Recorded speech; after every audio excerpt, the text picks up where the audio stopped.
Salut, salut! Et oui, Rebecca, toujours là pour le défi. Lecture de la Bible de l'aurore au crépuscule, malgré la voix cassée, on ne lâche rien. Merci Seigneur parce que ta parole, elle est vraiment tellement vivante et enrichissante et vraiment tu nous fais tellement de bien Seigneur à travers nos lectures et vraiment je veux te prier afin que tu bénisses tous ceux qui sont là avec moi pour ce défi. Aide-nous à comprendre le passage du jour et continue à nous parler personnellement au nom de Jésus. Amen. Alors, on continue. Nombre 10, verset 25. À l'arrière-garde de toutes les troupes, le camp des descendants de Dan partit précédé de sa bannière avec ses troupes, comprenant les troupes de Dan, sous les ordres d'Aïézer, fils d'Amishadai, les troupes de la tribu des descendants d'Azer, sous les ordres de Pagiel, fils d'Okran, et celles de la tribu de Nephtali, sous les ordres d'Aïra, fils d'Enan. Tel était l'ordre de départ des Israélites répartis en corps d'armée lorsqu'ils levaient le camp. Voilà. Moïse dit à Hobab, fils de son beau-père Réuel le Madianite, « Nous partons pour la contrée que l'Éternel a promis de nous donner. Viens donc avec nous, tu t'en trouveras bien car l'Éternel a promis de faire du bien à Israël. » Hobab lui répondit, « Je ne te suivrai pas, je préfère retourner dans mon pays auprès de ma famille. » Moïse insista, « Ne nous quitte pas, je te prie, car tu connais bien ce désert et les endroits où nous pourrons y installer notre camp et tu pourras nous servir de guide. Si tu nous accompagnes, nous te ferons participer au bonheur que l'Éternel va nous accorder. » Les Israélites partirent de la montagne de l'Éternel et marchèrent durant 3 jours. Durant ces 3 jours, le coffre de l'alliance de l'Éternel les précéda pour leur chercher un lieu d'étape. Lorsqu'ils quittaient le campement, la nuée de l'Éternel les couvrait pendant le jour. Chaque fois que le coffre sacré partait, Moïse priait. « Lève-toi, Éternel, et que tes ennemis soient dispersés, que ceux qui te haïssent fuient devant toi. » Et lorsqu'on le déposait, il disait, « Reviens, Éternel, auprès des multitudes des troupes d'Israël. » Nombre 11. Un jour, le peuple adressa d'amères plaintes à l'Éternel. Lorsqu'il les entendit, il se mit en colère et déchaîna la foudre contre eux. Déjà, le feu dévorait une extrémité du camp. Le peuple implora Moïse à grands cris. Celui-ci pria l'Éternel et le feu s'arrêta. On appela ce lieu Tabéhéra parce que le feu de l'Éternel s'était embrasé contre le peuple. Il y avait parmi le peuple un ramassis d'individus qui furent saisis de toutes sortes de désirs.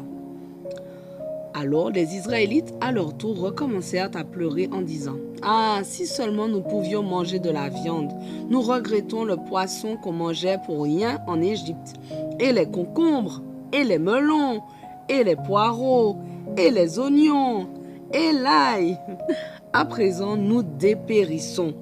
Nous sommes privés de tout, rien que de la manne, toujours de la manne. » La manne ressemblait à de la graine de coriandre. Elle était transparente comme de la résine de bdellium.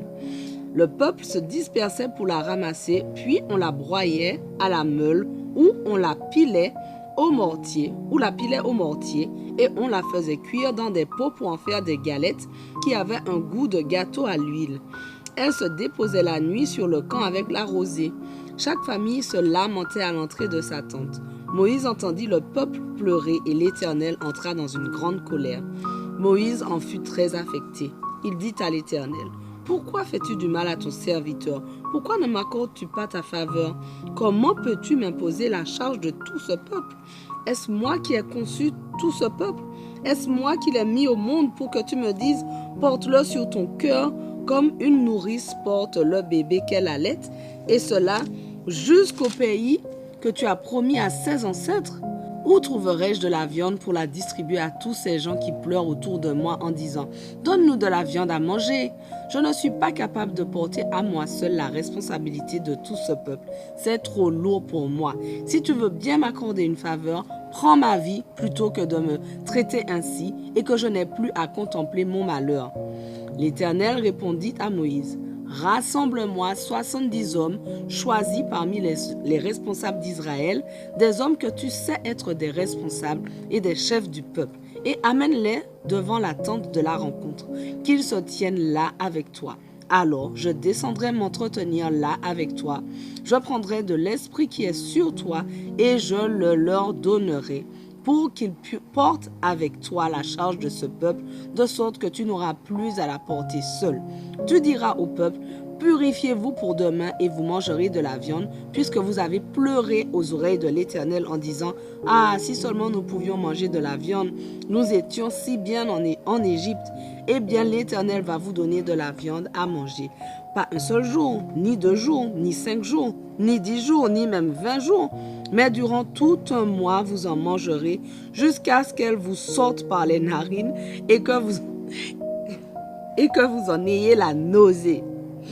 Car vous avez méprisé l'Éternel qui est au milieu de vous et vous avez pleuré devant lui en disant, pourquoi donc avons-nous quitté l'Égypte? Moïse répondit, ce peuple dont je fais partie compte 600 000 hommes de pied et toi, tu leur promets pour un mois entier de la viande à manger? Abattra-t-on pour eux des brebis, des bœufs et des bœufs pour qu'ils en aient suffisamment? Et même si on leur pêchait tous les poissons de la mer, en aurait-il assez? L'Éternel lui répondit, le bras de l'Éternel serait-il trop court? Aïe aïe, tu verras sans tarder si oui ou non ma parole se réalise devant toi. Moïse sortit et rapporta au peuple les paroles de l'Éternel, puis il rassembla 70 hommes choisis par leurs responsables et les plaça autour de la tente. L'Éternel descendit dans la nuée et lui parla. Il prit de l'esprit qui reposait sur lui et le donna à ses 70 responsables. Quand l'esprit se fut posé sur eux, ils se mirent à parler sous son inspiration comme des prophètes. C'est l'unique fois que cela leur arriva. L'esprit vint également demeurer sur 2 hommes qui se trouvaient dans le camp et qui s'appelaient Eldad et Médad. L'esprit vint reposer sur eux, car ils figuraient parmi les inscrits. Bien qu'ils ne se soient pas rendus à la tente et dans le camp, ils se mirent à parler sous l'inspiration de Dieu. Un jeune homme courut avertir Moïse. Eldad et Médad sont en train de parler sous l'inspiration de Dieu dans le camp. Alors Josué, fils de Nun, qui était l'assistant de Moïse depuis sa jeunesse, intervint en disant, Moïse, mon maître, empêche-les de faire cela. Moïse lui répondit, serais-tu jaloux pour moi?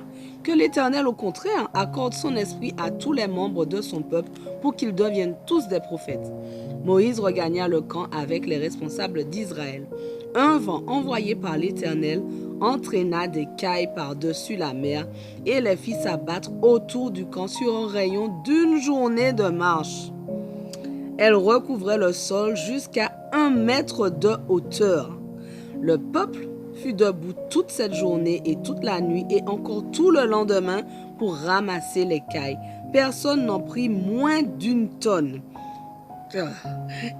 Ils les étalèrent tout autour du camp. Ils avaient encore la viande à la bouche quand la colère de l'Éternel éclata contre le peuple, et il le frappa d'une grave épidémie. On appela cet endroit Kibroth Hattaava, tombeau de la convoitise, car c'est là qu'on enterra beaucoup de gens qui avaient cédé à la convoitise. De Kibroth Hattaava, le peuple se mit en marche pour Hatséroth, où il s'installa. Nombre 12. Moïse avait épousé une femme couchite. Myriam et Aaron se mirent à le critiquer à cause de cela.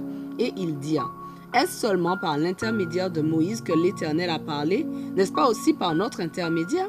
L'Éternel entendit cela. Or, Moïse était un homme très humble, plus que tout autre homme sur la terre. Alors, l'Éternel ordonna soudainement à Moïse et à Aaron et à Myriam, rendez-vous tous les 3 à la tente de la rencontre.